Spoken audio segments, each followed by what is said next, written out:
example, we have two very large sheets of charge. They're 4¼ centimeters apart, and they have equal and opposite uniform surface charge densities with a magnitude given by sigma. So let's draw these sheets of charge. One sheet is here. One sheet is here. We don't know which is positive and which is negative, so let's not label that yet. We know that the distance between them is 4.25 centimeters. So one is plus sigma, one is negative sigma. We want to use these sheets to hold stationary in the area between them, so somewhere in here, an oil droplet. So let's draw a little drop of oil. It has mass 462 micrograms. So the mass is 462 times 10 to the minus 6 kilograms. And it has an excess of 5 electrons. That means that the net charge on this oil drop is minus 4 times E. So that's what we know about our oil drop. The last thing is that it's stationary, so it's staying still. Part A, which way should the electric field point? Well, if we want to sort out electric field, let's think about the electric force. So let's draw the forces that act on this oil drop. It's being pulled down by gravity, so we have the force of gravity pointing downward.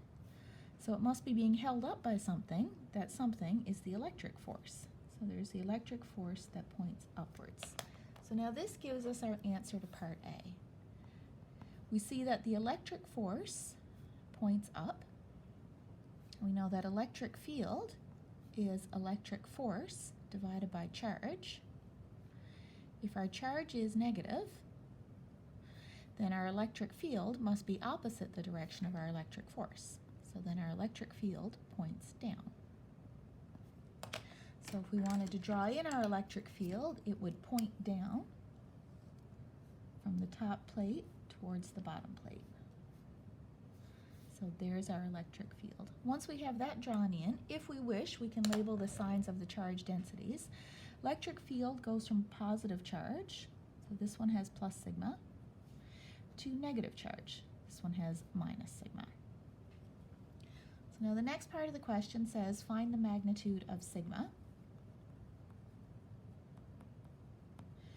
So to do that, let's remember what we know about electric fields in between two charged plates. The electric field of a single plate is charge density divided by 2 times epsilon naught. The electric field between two plates is twice that single electric field, is equal to sigma over epsilon naught. Some textbooks use eta instead of sigma. They both mean surface area charge density. So there's the magnitude of our electric field. Now let's go back to this guy and write our Newton's second law. If the oil drop is stationary, we'll write down that the sum of the forces in the y direction is mass times acceleration in the y. The electric force, take away gravity, equals 0 because the thing is stationary. So the charge times the electric field minus m times g equals 0. So, and then this is an upwards force, so the magnitude of the charge. So our E then is sigma over epsilon naught. So our charge has a magnitude of 4 times the charge on an electron. Electric field is sigma over epsilon naught. Mg comes to the other side. So then sigma equals m times g times epsilon naught divided by 4 times the fundamental charge. And we'll do that on our calculator.